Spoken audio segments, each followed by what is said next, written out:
नमस्कार विद्यार्थियों। आज के व्याख्यान में हम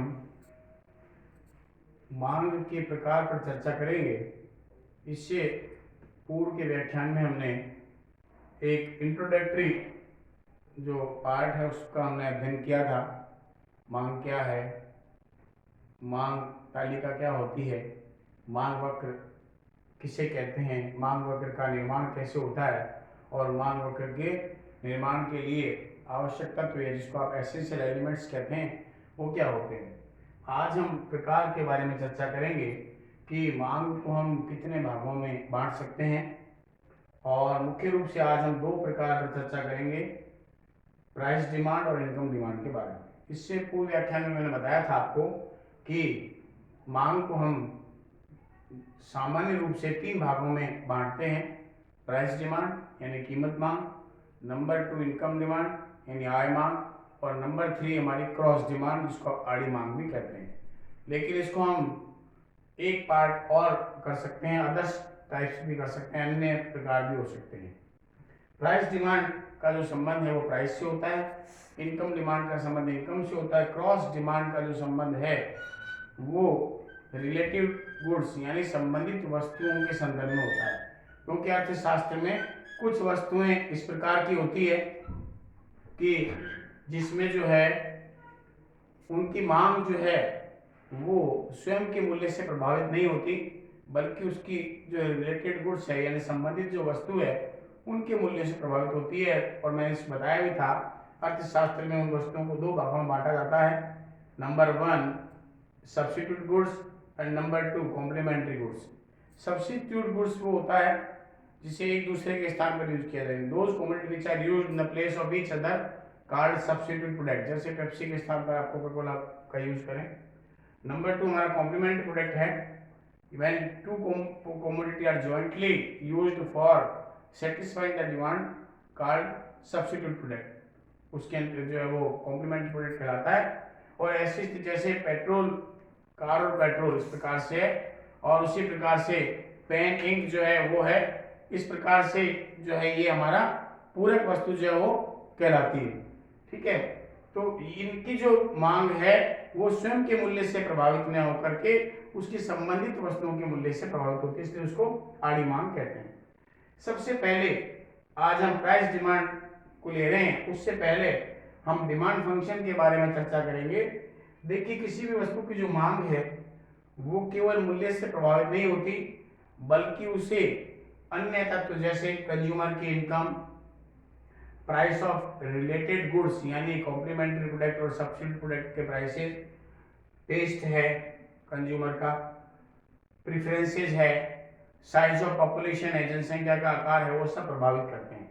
इसलिए डिमांड फंक्शन को हम इस प्रकार लिख सकते हैं कि dx is function of px, i, pr, t और p। इसका मतलब है x वस्तु की मांग जो है वो उसके मूल्य का परिणाम है, कंज्यूमर की इनकम का परिणाम हो सकता है, price of complementary and substitute goods का परिणाम हो सकता है, उपभोक्ता की रुचि टेस्ट का परिणाम हो सकता है, और change in size of population यानी जनसंख्या के आकार में परिवर्तन का परिणाम हो सकता है।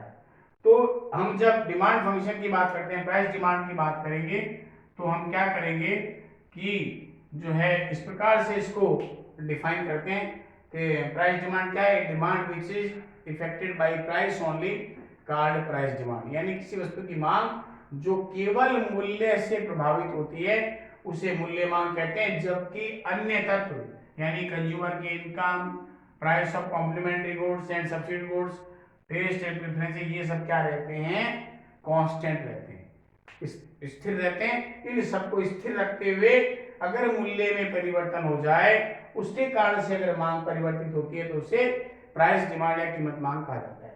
देखिए, जनरली अगर अदर थिंग बीइंग कांस्टेंट, अन्य बातें अगर समान रहे यानी income, price of complementary substitute, taste preferences and size of population, इनमें कोई परिवर्तन न हो, तो उस वस्तु के मूल्य और उसकी मांगी की मात्रा में हमेशा विपरीत संबंध पाया जाता है।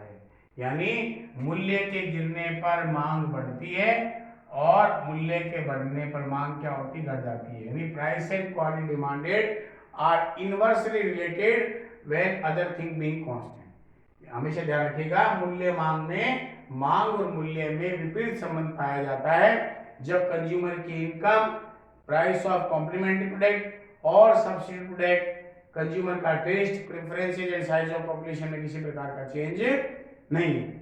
इस प्रकार से कीमत मांग वक्र जो है वो किस प्रकार होता है, बाएं से दाएं नीचे की ओर गिरता होता है।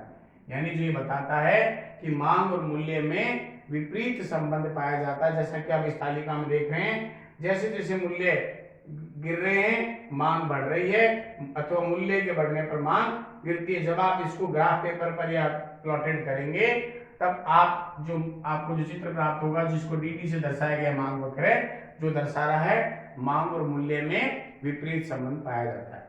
उसके बाद सेकंड आता है इनकम डिमांड। देखिए, demand which is affected by consumer income only called income demand. यानी किसी वस्तु की मांग जो उपभोक्ता की आय स्तर से प्रभावित हो, इनकम लेवल से प्रभावित हो, उसे इनकम डिमांड या आय मांग कहा जाता है। और ऐसी स्थिति में जब आप इनकम डिमांड की बात करेंगे तो अदर फैक्टर कांस्टेंट रहेंगे, like as price of the product, यानी उस वस्तु का मूल्य स्थिर रहेगा, price of complementary and substitute goods है वो कांस्टेंट रहेगा, taste, preferences and size of population ये भी कांस्टेंट रहेंगे। केवल इसमें इनकम में चेंज होने पर, तो इसको डिनोट किस प्रकार से करते हैं, जिस प्रकार से आप प्राइस डिमांड की बात करेंगे तो इसको जो है डिमांड फंक्शन के रूप में इस प्रकार लिखते हैं, dx is function of px। इसका तात्पर्य ये है कि x वस्तु की मांग उस मूल्य में परिवर्तन का परिणाम है। उसी प्रकार जब आप इनकम डिमांड की बात करेंगे तो लिखेंगे dx is function of i for income, यानी x वस्तु की मांग में जो परिवर्तन है कंज्यूमर की इनकम में परिवर्तन का परिणाम है। अब जब आप इनकम डिमांड की बात करते हैं तो इनकम डिमांड को आप दो भागों में बांट सकते हैं। इसके दो टाइप्स होते हैं, पहला पॉजिटिव इनकम डिमांड, इसको धनात्मक आय मांग कहते हैं, दूसरा होता है आपका नेगेटिव इनकम डिमांड, ऋणात्मक आय मांग। देखिए, पॉजिटिव इनकम डिमांड हमेशा सुपीरियर गुड्स के संदर्भ में होती है, यानी श्रेष्ठ वस्तुओं के संबंध में, श्रेष्ठ वस्तु के संदर्भ में, श्रेष्ठ वस्तु के संदर्भ में हमेशा इसका इनकम के साथ में जो रिलेशन है वो पॉजिटिव रहेगा। जनरली देखा गया है इनकम के साथ में डिमांड का जो रिलेशन है वो पॉजिटिव ही होता है, और पॉजिटिव हमेशा सुपीरियर नेचर का जो गुड्स है उसके संदर्भ में होगा, यानी श्रेष्ठ वस्तु के संदर्भ में। फॉर एग्जांपल हम यहाँ पर अगर इस तालिका को देखें तो आप देख रहे हैं कंज्यूमर की इनकम जैसे जैसे बढ़ रही है 100 से 200, 300, 400, तो आप देख रहे हैं कि डिमांड भी बढ़ रही है। यानी हम यहाँ पर कोई भी मान लो, यहाँ पर हम कह सकते हैं प्योर घी के बारे में अगर बात करें तो इनकम बढ़ने पर क्या करेगा consumer will purchase the more quantity of pure ghee if the consumer income rise, यानी उसके उपभोक्ता की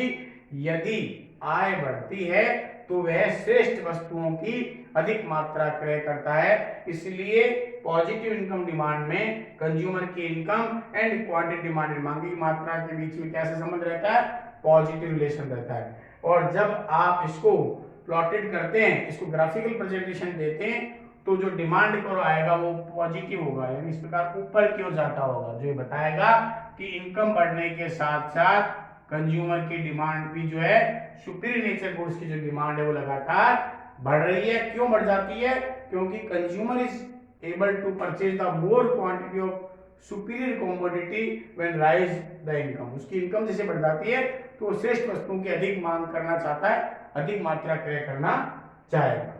उसी का दूसरा पार्ट हमारा होता है नेगेटिव इनकम डिमांड। देखिए, ऋणात्मक आय मांग हमेशा इंफीरियर गुड्स की होती है, घटिया वस्तु के संदर्भ में होती है। घटिया वस्तु के संदर्भ में जो है गिफिन ने लिखा है, घटिया वस्तु वो होती है जिस पर आय का भाग जो है बड़ा भाग व्यय किया जाता हो।